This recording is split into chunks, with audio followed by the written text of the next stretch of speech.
Bueno, buenas tardes para todos. Ya estamos abriendo nuestra charla del día de hoy. Ya estamos transmitiendo en Facebook. Un saludo para todas las personas que nos ven aquí en nuestra sala de Zoom y en Facebook.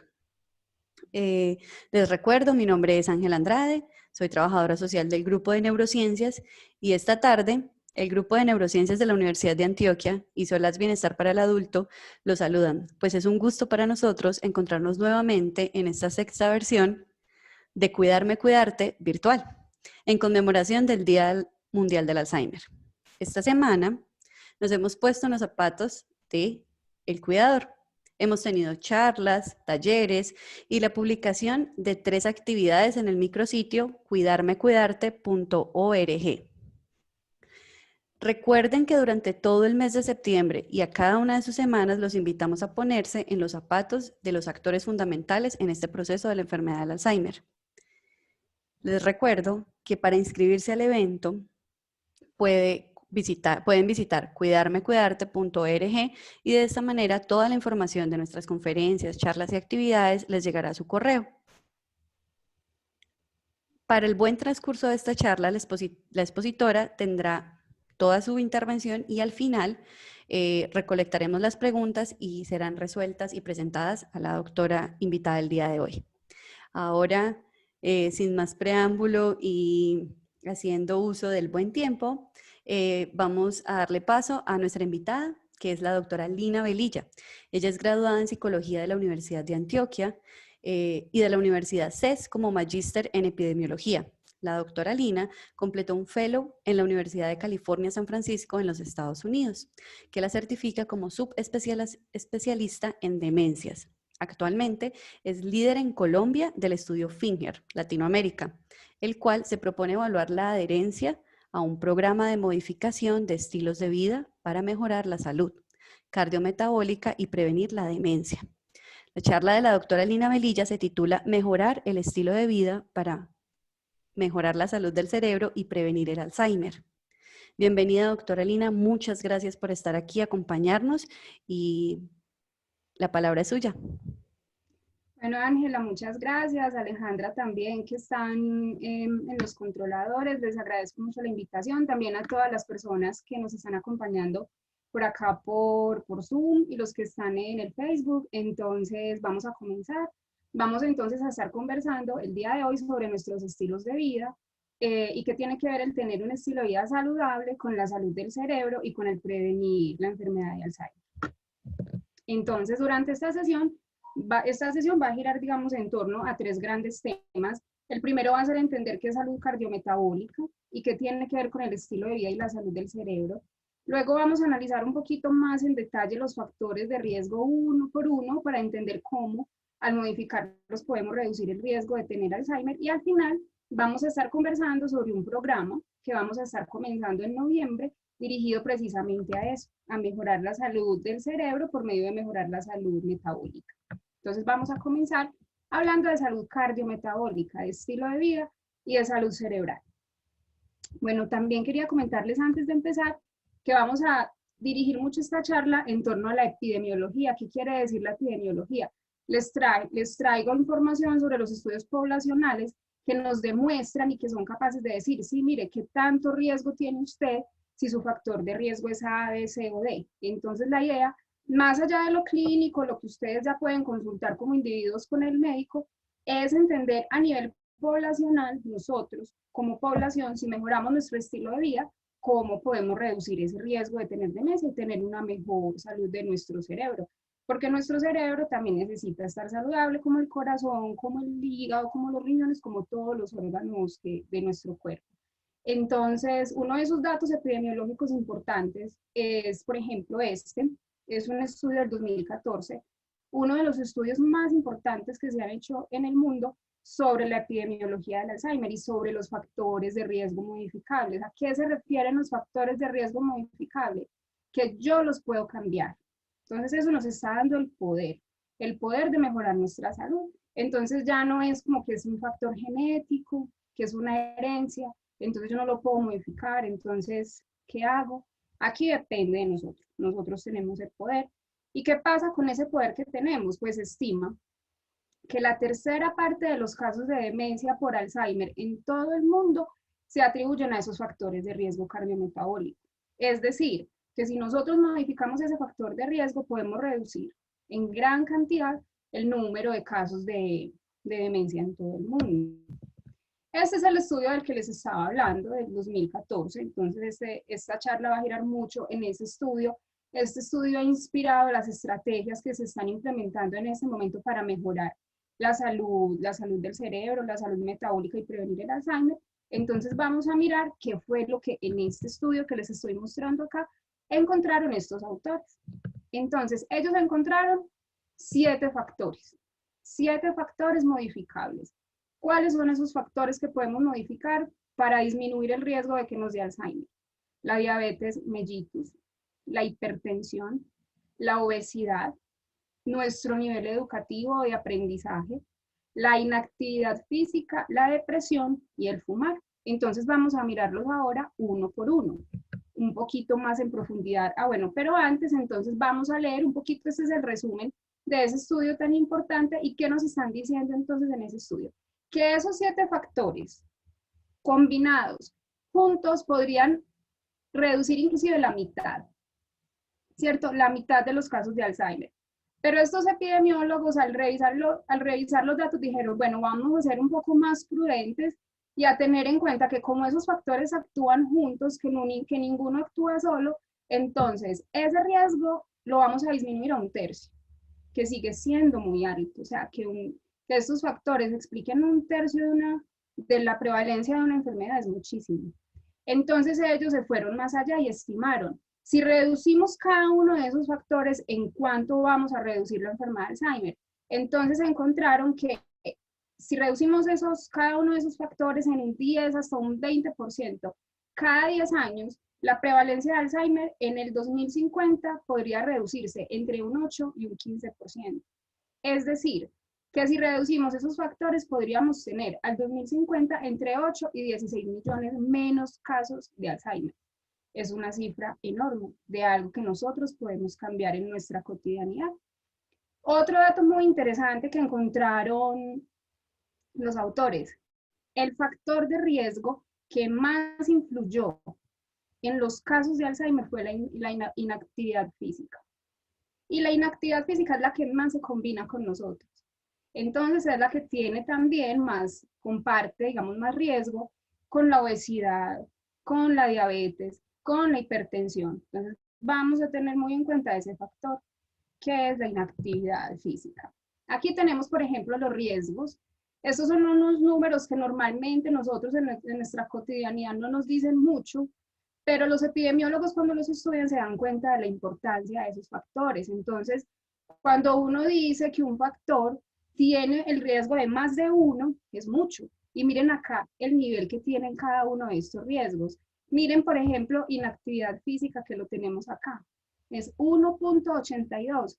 Eso es muchísimo más de 1. ¿Eso qué quiere decir? Que si yo no tengo una actividad física frecuente, tengo 1.82 veces más probabilidad de tener Alzheimer que una persona que sí hace actividad física. Y eso es mucho. En términos estadísticos es una cifra muy alta. Entonces acá tenemos, estos son todos los 7 factores que vamos a ir mirando. Vamos a comenzar hablando entonces de la diabetes. ¿Qué tiene que ver la diabetes con la demencia? ¿Qué tiene que ver la diabetes con el Alzheimer? Vamos a definirla entonces rápidamente. La diabetes es una enfermedad que se produce cuando el páncreas no puede fabricar insulina suficiente o cuando no logra actuar en el organismo porque las células no responden adecuadamente al estímulo. La mayoría de nosotros, muy a grosso modo, sabemos que hay 2 tipos de diabetes. A la tipo 1 normalmente le dicen que es la de joven, que tiene un componente genético muy alto. Y la tipo 2 es la que más dicen como de grandes, de personas de más adultos. Y tiene mucho sentido, aunque a cualquier persona le puede dar cualquiera de los 2 tipos de diabetes. Una persona adulta también puede tener la tipo 1, pero digamos que es más frecuente la tipo 2 tenerla en adultos mayores de 40 años. ¿Y qué es lo que pasa específicamente con esta diabetes? Que se da especialmente cuando no tenemos unos buenos hábitos alimenticios o cuando no tenemos unos hábitos de actividad física adecuados. Entonces, vamos a mirar qué grupos de personas tienen más riesgo entonces de tener esta diabetes. Tipo 2, que le da a las personas adultas, adultos con sobrepeso, personas con sedentarismo, si tengo algún familiar en primer grado con diabetes, o mujeres que cuando estuvieron embarazadas tuvieron diabetes gestacional, personas hipertensas, alteraciones en el colesterol y antecedentes de enfermedad cardiovascular. Entonces miren que aquí empezamos a ver cómo todos esos factores se juntan. Entonces sí, hay diabetes y la diabetes también se relaciona con el sobrepeso, que también es un factor de riesgo. El factor de riesgo tiene que ver con el no hacer ejercicio, con el no tener una alimentación adecuada. Entonces, ¿qué tiene que ver con el cerebro? ¿Cómo así que la diabetes y el Alzheimer? Pues estos autores que estamos viendo aquí abajito, en este artículo que les traje del 2012, encontraron que sí, que efectivamente las personas adultas mayores de 40 años que tenían diabetes mellitus tenían más alteraciones cognitivas. Y alteraciones cognitivas que tenían que ver con qué?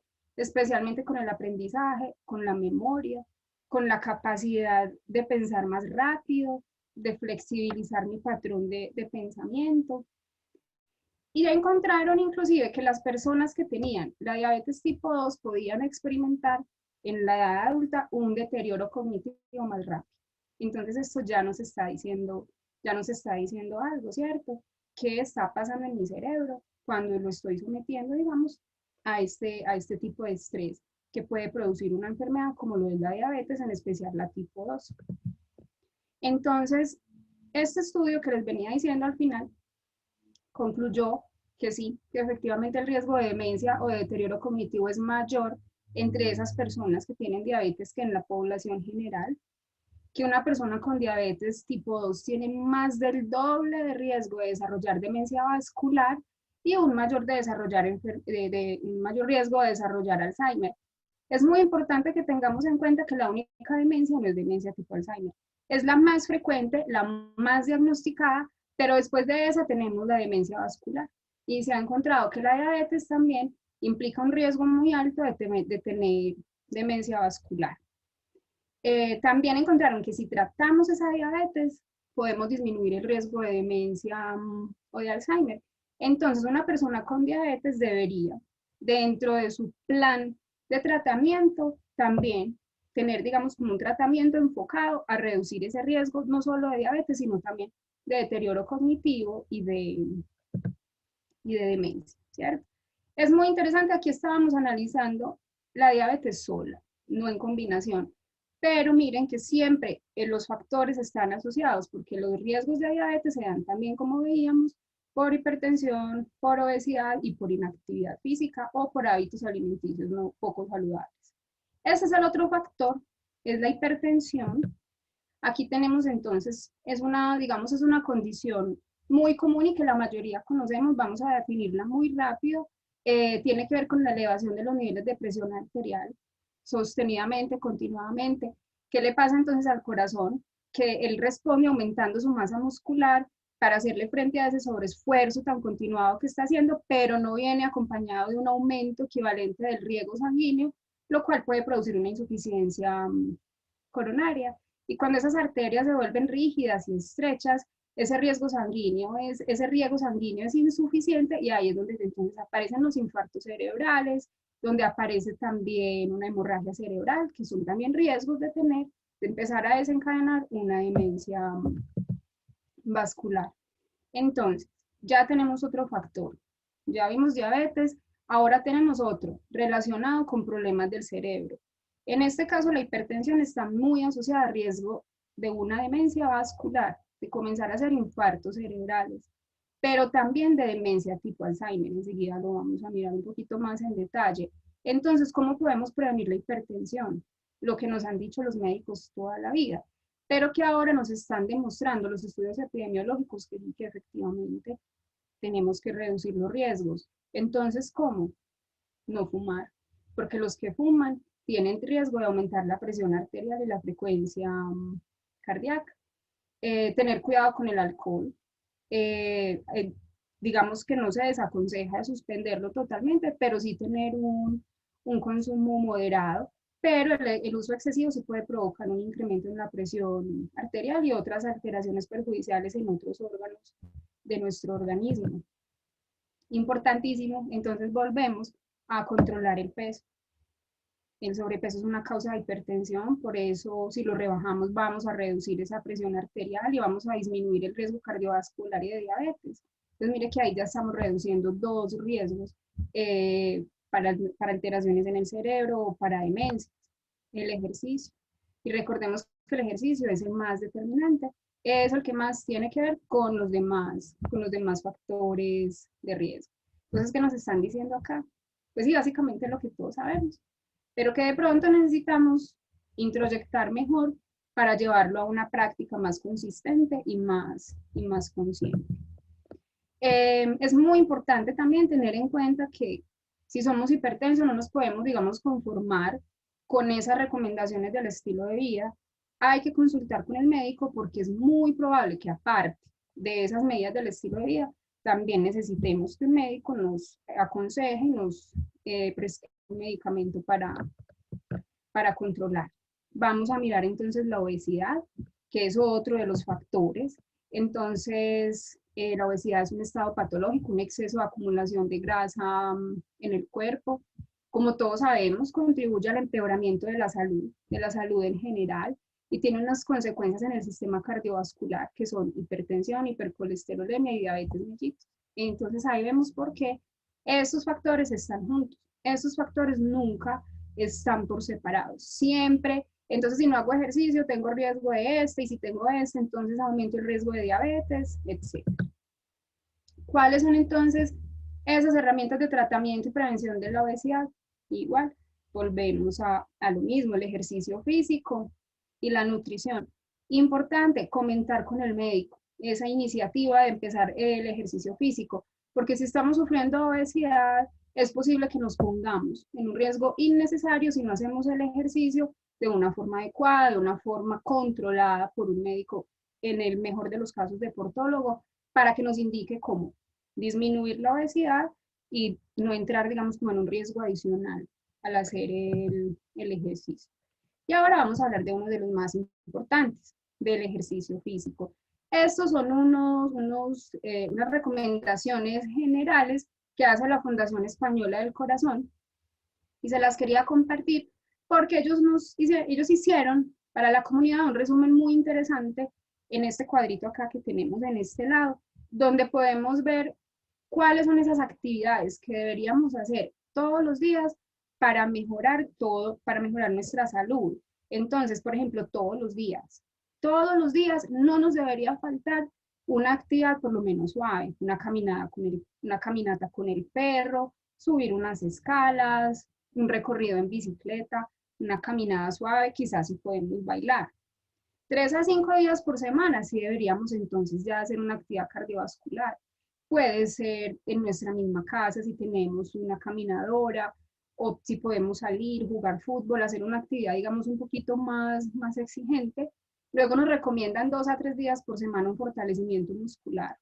Si es posible, máquinas, si pudiéramos la oportunidad de visitar un gimnasio o en nuestra propia casa implementar de pronto tener alguna máquina para poder hacer fortalecimiento, y eso sí reducir el sedentarismo. Entonces abandonar un poquito el hábito de la televisión o de estar sentados mucho tiempo en el computador.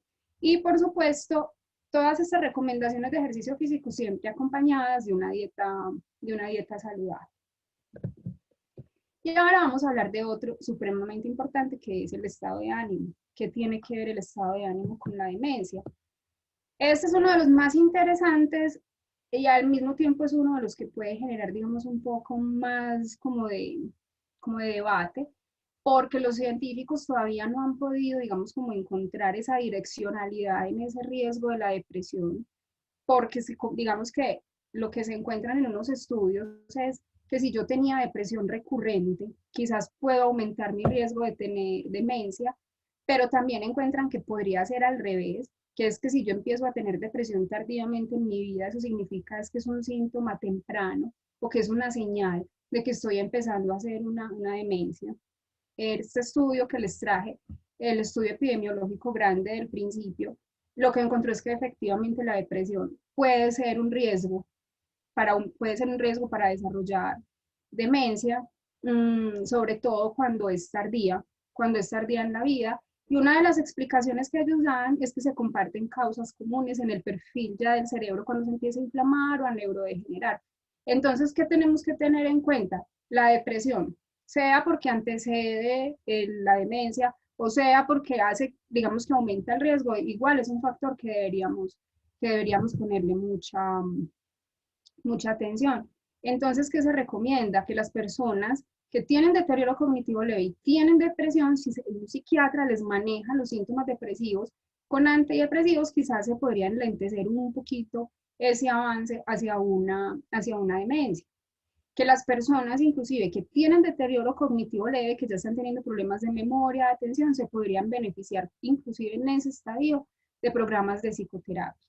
Y también una persona con demencia avanzada, si bien no se va a beneficiar de un programa de psicoterapia, sí se puede beneficiar de participar en actividades sociales o en modificaciones del ambiente para reducir desencadenantes de ansiedad, de irritabilidad y para mejorar la calidad de vida.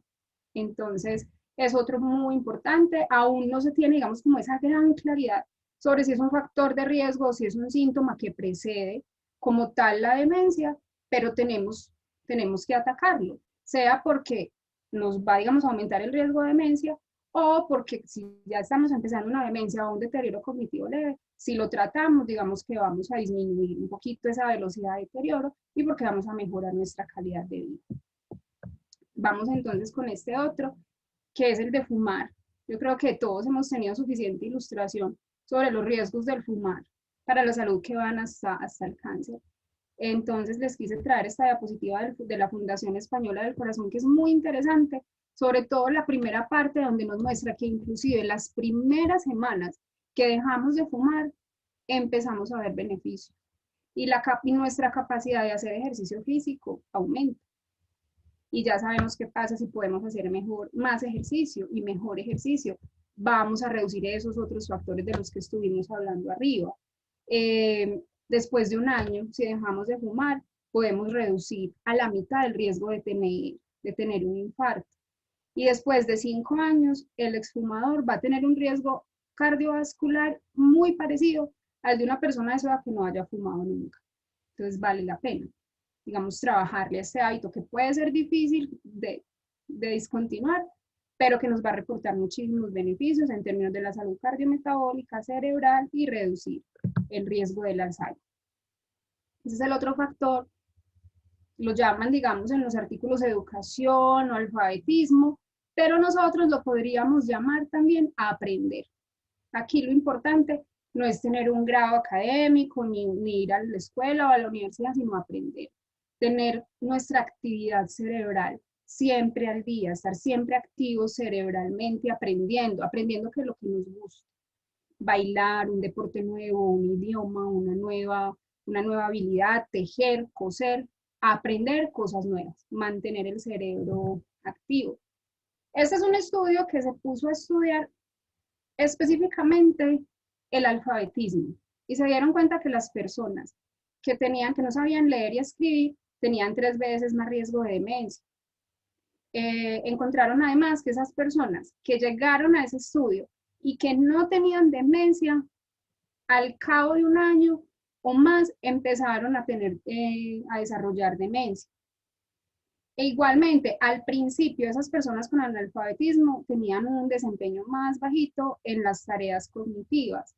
Y ellos se dieron cuenta que eso se daba no solamente por el hecho de no saber leer y escribir, que le puede dificultar a uno hacer las tareas, sino que independientemente de eso, quitando ese factor de no saber leer y escribir, otras habilidades del cerebro que son más, digamos, fluidas, también se veían alteradas, fluidas como la atención, como la función ejecutiva, como la rapidez con la que yo puedo pensar. Y concluyeron que sí, que efectivamente el analfabetismo se asocia con mayor riesgo de demencia. ¿El mensaje cuál es? Más allá de saber leer y escribir, la actividad cognitiva. La actividad cognitiva nos protege. ¿Por qué? Porque ese mismo estudio que encontró que las personas que están, digamos, como en una actividad académica, cognitiva, de aprendizaje constante, comienzan a tener un volumen de materia gris más elevado en diferentes partes del cerebro. Y cuando llega el momento de la atrofia, ya sea por un trauma o ya sea por la misma enfermedad de Alzheimer, esas personas que tenían más actividad cognitiva tenían lo que llaman más reserva cognitiva. ¿Y qué es reserva cognitiva? Que listo, mi cerebro empieza a sufrir los embates de la neurodegeneración, pero así todo yo soy capaz de compensarlo con mis habilidades cognitivas y puedo enlentecer el deterioro y quizás proveerme a mí mismo una independencia por más tiempo y al mismo tiempo una mejor calidad de vida. Entonces ahora ya vimos, digamos rápidamente, porque no tenemos tiempo pues como para analizarlos así en detalle, en resumen que tenemos 7 factores de riesgo que son modificables porque son de nuestro estilo de vida. 7 factores de riesgo que muchos estudios y uno en particular muy importante pudo medir. ¿Cuánto influye en que tengamos más riesgo de que nos dé demencia? Sobre todo tipo Alzheimer. Y que el que más influye, todos se comparten, no es ninguno solito. No quiere decir que entonces yo tengo diabetes y entonces mi riesgo de demencia es 1.67 veces más. No. Lo que pasa es que cuando yo tengo diabetes, muy probablemente estoy compartiendo otros riesgos, como la baja actividad física, como una dieta poco saludable, como más sedentarismo, a lo mejor fumo. Listo. Entonces ahí tenemos 7 factores de riesgo que se combinan, que nos ponen en más riesgo de tener demencia, pero que podemos corregir y reducir no solamente nuestro riesgo individual, sino la carga global en el mundo que representa la demencia. Entonces, vamos a comenzar a hablar ahora de un proyecto que vamos a comenzar acá en Medellín, en el grupo de neurociencias en noviembre, que se llama la TANFINGER. ¿De qué se trata entonces este estudio? La TANFINGER. Esta es una iniciativa latinoamericana, es un estudio financiado por la Sociedad Alzheimer de Estados Unidos. ¿Qué es lo que queremos hacer con ese estudio? Entonces queremos mirar si una intervención regional en toda Latinoamérica puede ayudarnos a disminuir el deterioro cognitivo y la demencia en nuestra región. ¿Por qué Latinoamérica? Pues porque resulta que para el 2050 Latinoamérica va a tener la mayor proporción de casos de demencia en el mundo, inclusive más que en países que tienen más recursos económicos y logísticos para amortiguar esos daños. Nosotros estamos, y sobre todo países como Colombia, Chile, que están, digamos, como en un ingreso un poco medio, son los que van a sufrir, digamos, con mayor rigor este asunto de la demencia. Por eso tenemos que empezar a disminuir ese riesgo. Nosotros también tenemos la dificultad que la mayoría de investigación no se hace acá, a pesar de que somos los que vamos a tener el mayor número de casos de demencia en el mundo. Entonces, nuestro objetivo es generar esa evidencia, esas pruebas de que este tipo de intervenciones sí, efectivamente pueden reducir el riesgo de demencia.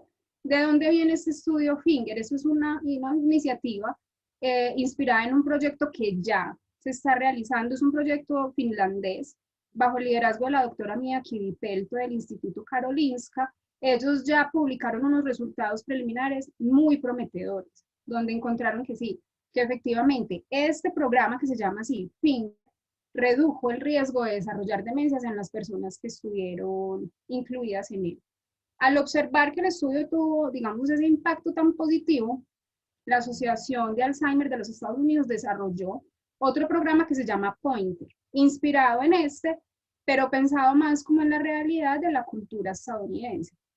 Entonces nosotros lo que hicimos fue trabajar de la mano con Finlandia y con Estados Unidos para desarrollar un proyecto bajo esta misma estructura, pero adaptado a nuestra realidad, porque todos somos muy, muy distintos.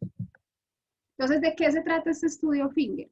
El objetivo grande en general es evaluar la adherencia, es decir, si somos capaces de adherirnos, de cumplirnos, de quedarnos en un programa de cambio del estilo de vida para mejorar la salud cardiometabólica, cerebral y reducir el riesgo de demencia. Entonces, ¿de qué se trata? Es una combinación. Recuerden que todo es en combinación. ¿Qué pasaba? Antes del Finger había muchos estudios. Por ejemplo, decían dieta. Vamos a ver si la dieta modifica el riesgo. Pero hacían la dieta solita. Entonces no lograban modificar el riesgo del todo. o hacían ejercicio físico y quizás lo reducían, pero no lo suficiente, o estimulación cognitiva, aprender, sí, muy bien, pero sola. Entonces lo que se dieron cuenta es que si ponían todo junto, que si hacíamos todo, efectivamente sí, el riesgo sí se reducía.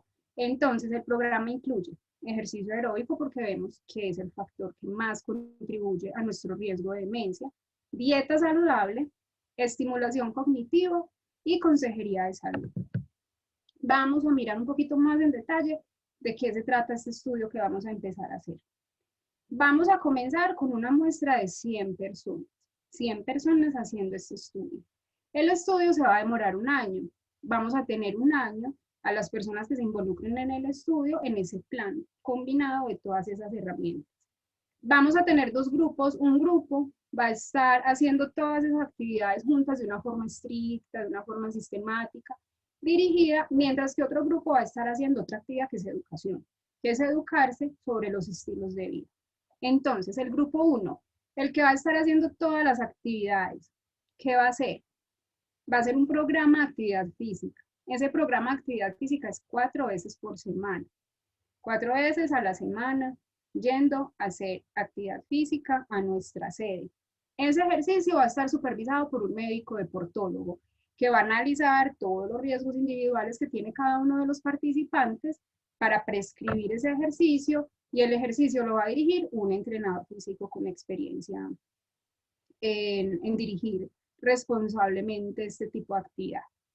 Va a estar también durante ese año, al mismo tiempo que hace ejercicio físico, haciendo unas reuniones periódicas con una dietista que nos va a dar una evaluación personalizada de nuestra nutrición, de nuestro peso, y va a hacer un seguimiento quincenal durante 7 meses sobre nuestra adherencia a la dieta. Las personas también van a estar involucradas en unos talleres donde nos van a enseñar recetas saludables, porque sí, escuchamos mucho, por ejemplo, la dieta Mind o la dieta mediterránea, pero muchas de esas dietas, digamos, no se ajustan mucho a nuestra realidad cultural, muchas veces a nuestra realidad económica. Entonces, lo que vamos a hacer con esa nutrición es adaptar esas dietas que ya han estado comprobadas que ayudan a mejorar la salud cardiometabólica, pero adaptadas a nuestra realidad, a los ingredientes que más nos gustan, a los ingredientes que todos conocemos, pero preparados y dirigidos de una forma saludable. ¿Listo? Van a estar también inmersos en un programa de estimulación cognitiva. ¿De qué se trata ese programa de estimulación cognitiva? Es un entrenamiento cognitivo basado en un programa de computador que se llama BrainHQ. Es uno de los programas de entrenamiento cognitivo que ha demostrado mejor desempeño. Lo va a dirigir un neuropsicólogo que es especialista en rehabilitación cognitiva, y vamos a estar, digamos, como monitoreando que la persona se adhiera para mirar cómo esa actividad de estimulación cognitiva es eso, es poner el cerebro a aprender, a estar en actividad constante, como el ejercicio físico, pero en este caso la gimnasia, pero esa gimnasia en el cerebro. ¿Listo? Y vamos a tener un programa de consejería de salud. ¿De qué se trata? Es una reunión semanal durante un mes, donde vamos a tener un médico que es especialista en educación en salud y nos va a enseñar, nos va a aconsejar, nos va, digamos, como a motivar mucho a irnos a ese programa para reducir el riesgo de síndrome metabólico. El grupo 2, que es el grupo de educación, va a participar en 3 talleres. 3 talleres con este médico donde se nos va, digamos, a entrenar sobre salud cerebral y sobre salud metabólica.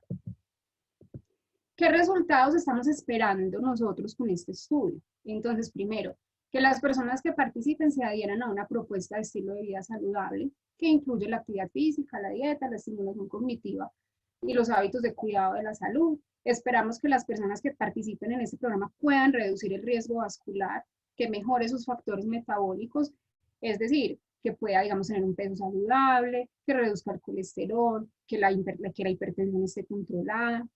Esperamos una mejoría en el desempeño cognitivo, es decir, en la memoria, en la atención, y también esperamos que haya un impacto positivo en el estado de ánimo, que esas actividades y que esa socialización con otros participantes en esas actividades nos ayude a subir, a elevar ese estado de ánimo que es también tan importante para nuestra calidad de vida. Entonces, ¿quiénes pueden participar? Este estudio está dirigido para personas que están entre los 60 y los 77 años de edad, personas que sepan leer, escribir, que no tengan un diagnóstico de demencia y que no tengan fractura de cadera o de pronto como alguna alteración muy grave que les imposibilite realizar el ejercicio físico.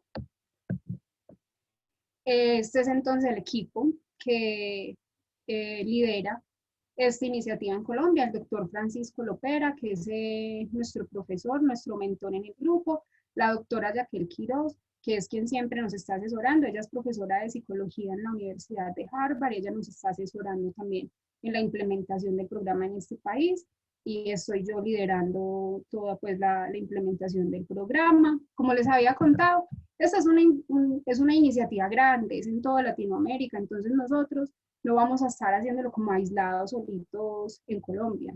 Todas estas personas que ven acá son nuestros compañeros, es con quienes estamos implementando el programa. Ellos son los líderes con nosotros en Colombia que están motivando y implementando esta estrategia en Latinoamérica.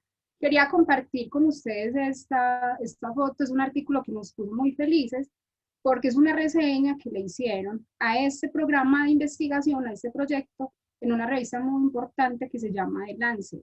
Es quizás una de las más importantes en el mundo en neurología, y para el número de septiembre mencionaron este programa en Latinoamérica, hacen una mención muy importante a Colombia, como ustedes ven ahí en la esquina. Entonces estamos muy felices, muy motivados y esperamos que todas las personas que están escuchándonos y que se quieran unir a esta iniciativa nos acompañen. Lo hacemos tanto por nuestro beneficio individual como por el beneficio global. Necesitamos reducir el riesgo de demencia en el mundo. Quiero dejarles este email. Las personas que estén interesadas en participar nos pueden escribir a este email. Nosotros los vamos a poner en una lista y nos vamos a contactar con ustedes. No se desesperen si nos demoramos un poquito porque estamos en este momento en toda la fase de implementación, pero más o menos en noviembre vamos a empezar a llamar a las personas que están interesadas en participar en el estudio. Listo. Creo que tenemos entonces el tiempo para hacer preguntas. Ángela, me cuenta si hay preguntas de pronto en el chat. Bueno, primero, antes que las preguntas, quiero darte las gracias, Lina. De verdad, doctora Lina, que ha sido una presentación demasiado interesante. Tenemos muchas felicitaciones, nos están viendo muchas personas, tanto aquí en la sala de Zoom como en Facebook en nuestra transmisión en vivo. Entonces, muchas gracias. Muchas de las preguntas eran cómo participar del estudio que nos estás proponiendo. Entonces, creo que es importante que todo el mundo mire el correo, por favor, escríbanos. Recuerden que igual este video queda guardado en nuestro sitio cuidarmecuidarte.org para que puedan repetir la presentación de la doctora Lina Velilla y puedan compartirla a otras personas. No sé, doctora Lina, si nos puedes decir otra vez los criterios de inclusión en este estudio como para que la gente los tenga claros. Por supuesto, entonces, esas son las personas que estamos invitando a participar, que estén en este rango de edad, 60 a 77 años, que sepan leer y escribir, que el médico nunca les haya dicho que tiene demencia. O sea, si el médico a usted nunca le ha dicho que tiene demencia, usted puede participar. Porque el estudio está dirigido es precisamente a eso, a evitar que nos dé. Entonces, estamos esperando contar con la participación de personas que no tienen, que el médico no les haya dicho que tienen demencia, y personas que sepan que pueden hacer ejercicio físico por no han tenido una fractura de cadera o algo grave. No tiene pues que ser que estemos súper perfectos, no, o sea, algo grave de la salud. De antemano, queremos incluir a muchos, pero lo más probable es que no todos puedan participar, porque ya después los investigadores se tienen que sentar y mirar ya con más detalle esos criterios de inclusión, pero anímense a participar de todas maneras, que, o sea, es algo que nos va a reportar un beneficio importante a nuestra salud y al mundo. O sea, la idea también es en todos juntos como población disminuir esa carga que le representa al sistema de salud, a los cuidadores y en general a todos como población por la demencia. Listo, muchas gracias, doctora Lina. Yo creo que ahí hay unas preguntas. Alejandra Ujú. me va a ayudar con las preguntas como para que puedas. Hola, sí.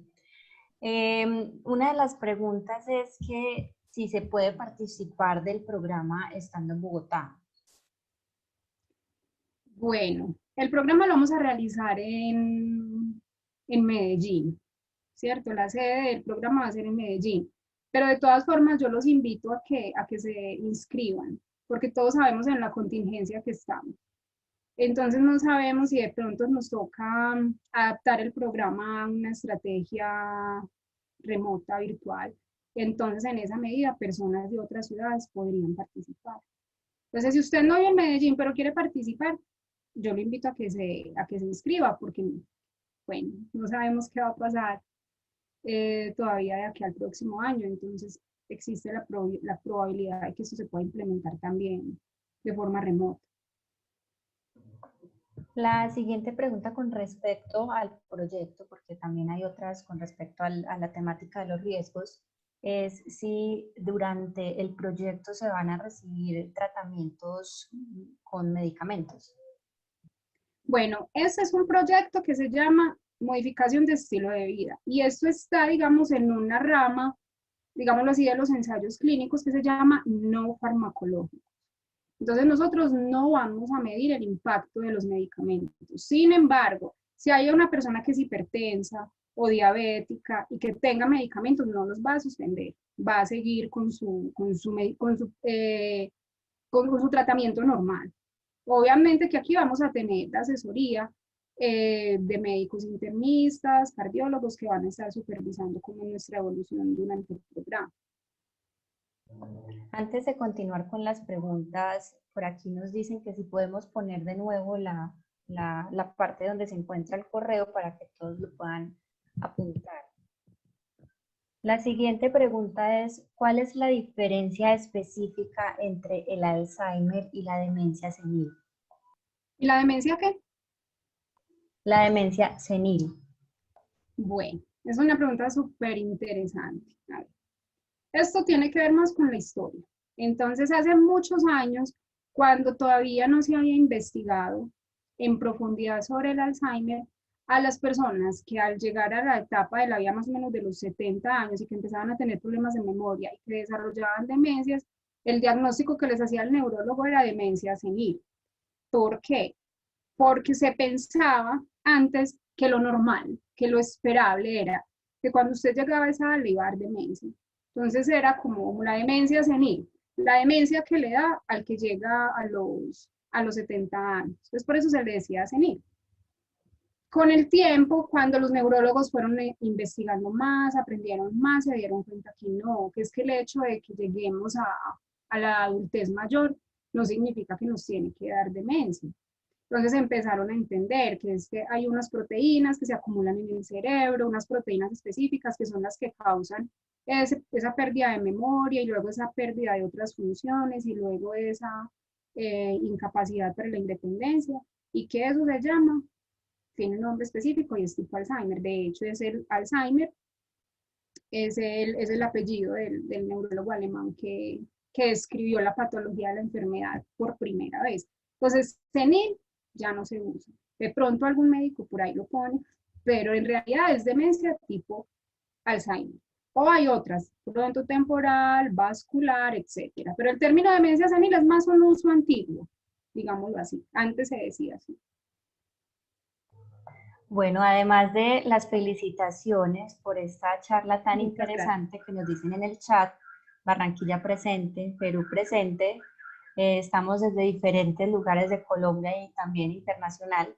Sí. Aquí nos preguntan qué problema se puede presentar al tener presión arterial alta diastólica. Bueno, entonces, como les había mostrado, les voy a volver a mostrar aquí la diapositiva en general. La hipertensión en general. Todos los estudios que han hablado de hipertensión la han mirado en general. Y es que cuando estamos hipertensos tenemos más riesgo de tener demencia. ¿Y cuáles son? Aquí tenemos ¿Qué es lo que nos causa la hipertensión? Yo no le puedo contestar esa específicamente qué causa porque no lo sé, pero lo que han mostrado los estudios en general, la hipertensión en general que nos hace, pone a nuestro corazón en más trabajo y lo pone más grande. Y cuando se pone entonces más grande, entonces tenemos que las arterias se vuelven rígidas, más estrechas, que el riesgo sanguíneo es insuficiente y tenemos más riesgo de infartos cerebrales. Si nosotros estamos sometiendo al cerebro a menor oxigenación, a infartos cerebrales, tenemos ese riesgo no solo de hemorragias, de una demencia vascular, sino también de demencia. Esa pregunta tan específica, yo invitaría a la persona que la tiene a que en la próxima consulta con el médico la haga específicamente, que con seguridad que el médico internista o de familia que lo evalúa se la va a contestar. Pero desde la epidemiología y desde los estudios que tenemos, lo que sí les puedo decir es que lo que se ha encontrado es que en general la hipertensión nos pone en riesgo de demencia tipo Alzheimer, así como de demencia vascular.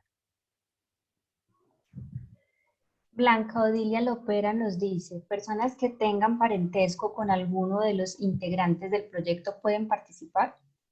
Por supuesto. O sea, si está la mamá, la hermana, la hija, es muy maravilloso.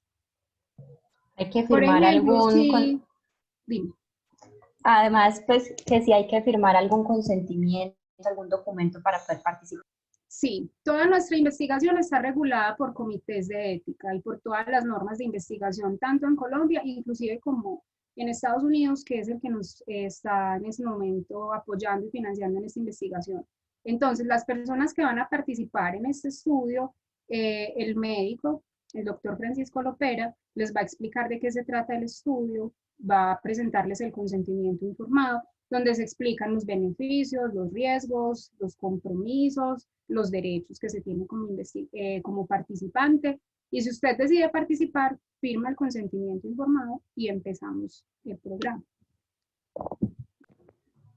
Aquí hay una pregunta un poco retirada del proyecto y es con respecto ya a la enfermedad en sí. Buenas tardes, me gustaría que me orientaran cómo debo dialogar con mi mamá, quien tiene depresión muy fuerte y no lo acepta.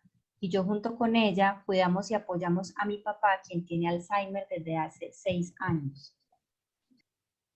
Para entender un poco mejor, la mamá no acepta la enfermedad del papá o la depresión. Según lo que dice acá, es la mamá tiene depresión y no lo acepta. Y que al mismo tiempo pues tienen que cuidar al papá que tiene Alzheimer, papá y esposo. Bueno, hay un asunto que es importante tener en cuenta y es que cuando somos los familiares o los cuidadores, ese es otro tema que tendríamos que tratar, pero cuando somos el familiar, cuando somos el cuidador, nosotros como cuidadores también estamos expuestos a un montón de riesgos del estado de ánimo, al estrés.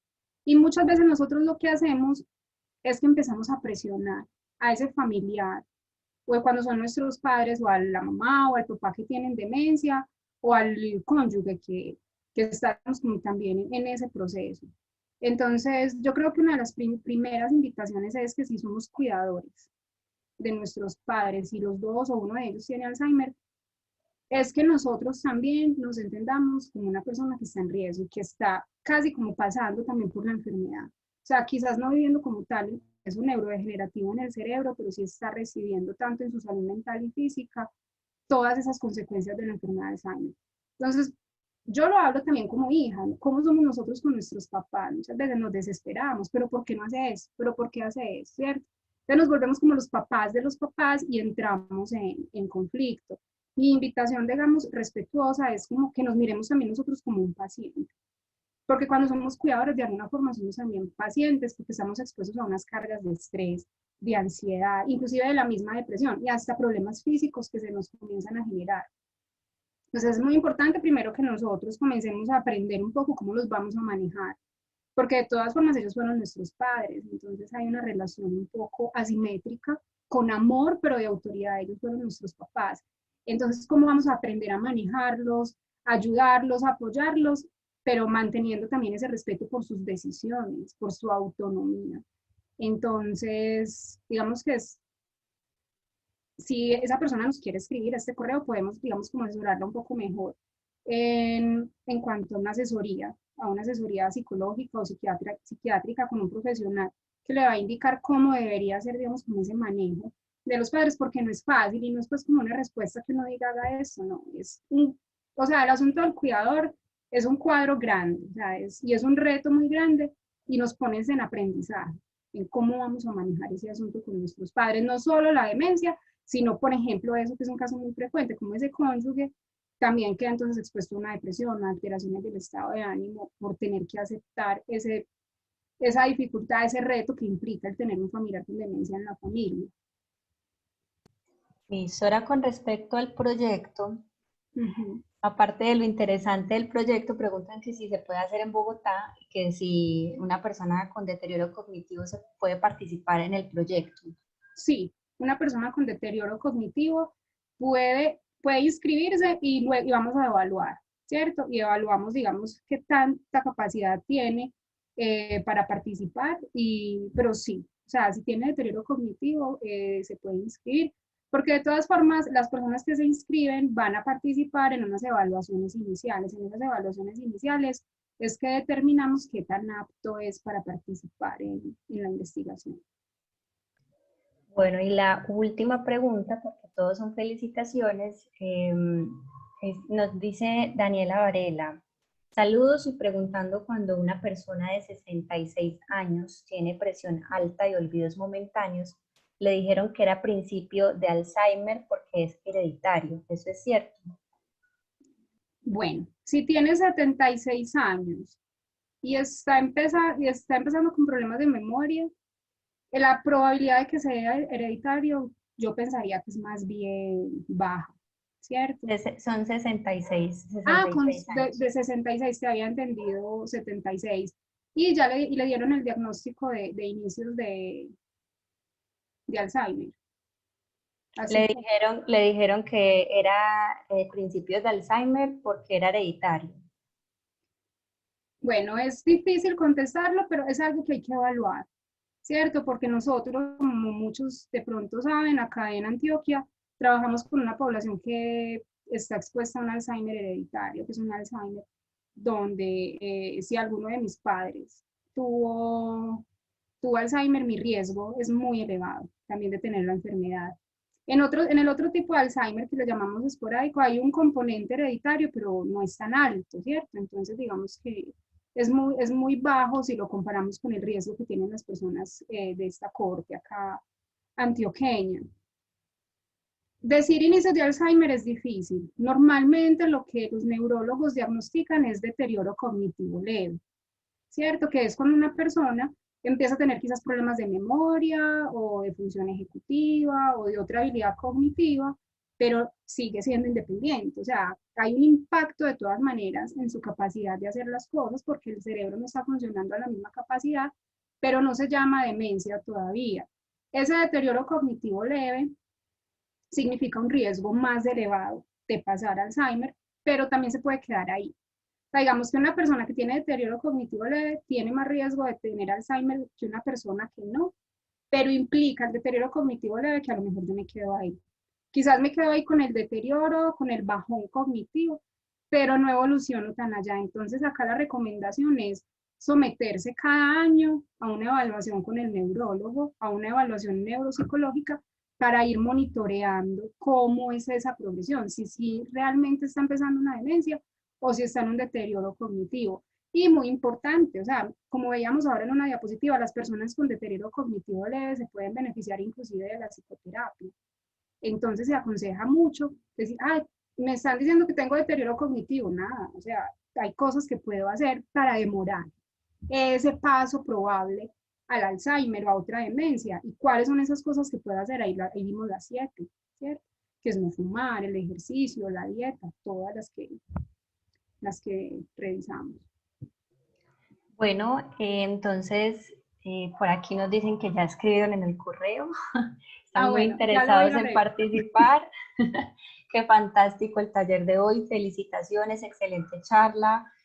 Muchísimas gracias a todos los que nos vieron en Facebook y aquí en Zoom, casi 200 personas. Y le doy paso a Ángela para que nos hagan la invitación de la charla de mañana. Gracias, Lina, y gracias a todos. Bueno, antes de que Ángela hable, yo les quiero dar las gracias a todos. Les pido disculpas de pronto por haber ido tan rápido, pero como el tema era tan grande y para poder mencionar cada cosita había que correr un poquito para dejar también el tiempo de las preguntas. Yo les iba a mostrar un video, ya no hay tiempo, pero los invito a que vayan a YouTube y que miren un video que se llama My Brain Robbie o Mi Cerebro Robbie, que es para niños, pero a nosotros como adultos también nos sirve, donde nos resume todo esto de una forma muy bonita. Entonces es una invitación también para que observen ese video y muchísimas gracias por haberse quedado durante esta hora. Doctora Lina, no, pues de verdad que todo el mundo está muy feliz. De hecho, la última pregunta que respondiste era de una persona que nos veía desde Guanajuato, México. Entonces, hemos llegado a toda Latinoamérica. Muchas Bueno, gracias a los amigos de México. sí, y de hecho, había, bueno, ya porque vamos con el tiempo, pero había una pregunta muy importante que se quedó muy arriba y yo creo que podríamos cerrar con eso. Yo hago la invitación, te hago la pregunta y ya cerramos. Y es, recuerden que el día de mañana tenemos una charla a las 2 de la tarde con la doctora Claudia Ramos, psiquiatra, y la doctora Claudia Madrigal, psicóloga. Entonces, los invitamos, ya saben dónde inscribirse, www.cuidarmecuidarte.org. La charla del día de mañana se llama Cuidando y acompañándonos en el proceso de enfermedad. ¿Listo? Entonces, los invitamos por favor a que pasen por ahí, se inscriban para que llegue toda la información de nuestras actividades. Y esa era la invitación. Los agradecimientos por estar aquí, por acompañarnos. La última pregunta, como para que nos pueda cerrar, doctora Lina, es ¿por qué, me parece interesante, por qué hacer este estudio con población de 60 años? Que si ya no es muy tarde para que la gente mejore sus hábitos. Es muy interesante esa pregunta y de verdad que sí, me pone a pensar, ¿cierto? La edad tiene que ver con lo que les decía al principio, que el estudio se basa en un estudio original de Finlandia que se llama Finger. Y ese estudio Finger se enfocó en ese grupo de edad, porque digamos que ese es el grupo de edad que empieza a estar más en riesgo de desarrollar Alzheimer. O como todos sabemos, bueno, todos sabemos, no, o sea, lo que dicen los estudios es que los mismos años, mientras más años vamos cumpliendo, más riesgo tenemos de tener Alzheimer. Pues mientras más vamos creciendo, ese riesgo aumenta. Entonces el estudio por eso se enfoca en este grupo de a partir de los 60 años, como se supone que es a partir de los 70 que empezamos a tener la demencia, entonces se está intentando hacer 10 años antes. Pero esa pregunta es súper interesante y nos pone a pensar en estudios futuros. Si empezamos más temprano, quizás en proporciones mayores podemos reducir ese riesgo. Muchas gracias por esa pregunta tan interesante. Muchas gracias a usted, doctora Lina. Muchas gracias, Alejandra, por acompañarnos también. Y muchas gracias a todos ustedes, espectadores, todos los mensajes. Y la doctora Manuela Gómez pone en el chat que nunca es demasiado tarde para empezar. Ella es una de nuestras médicas del grupo también. Es que nunca es demasiado tarde para que empecemos a cambiar nuestros hábitos y seamos todos más saludables. Yo creo que con eso damos finalización al día de hoy. Ha sido una jornada muy productiva. Nos vemos el día de mañana a las 2 de la tarde. Que tengan un excelente resto de tarde. Perdón, Ángela, a las 10 de la mañana también. A las 10 de la mañana también. A las 10 y a las 2. Sí, y a las 10 de la mañana, Aleja, tenemos charla con el teatro participativo, cómo ha ayudado este teatro participativo para canalizar las emociones de los cuidadores. Es súper bueno, no se lo vayan a perder. Entonces, mañana tenemos un día con muchas charlas con la profesora Beatriz Ángel, ella es una licenciada en teatro, y en la tarde con la doctora Claudia Ramos y Claudia Madrigal. Un saludo para todos, que tengan un excelente resto de tarde. Hasta luego.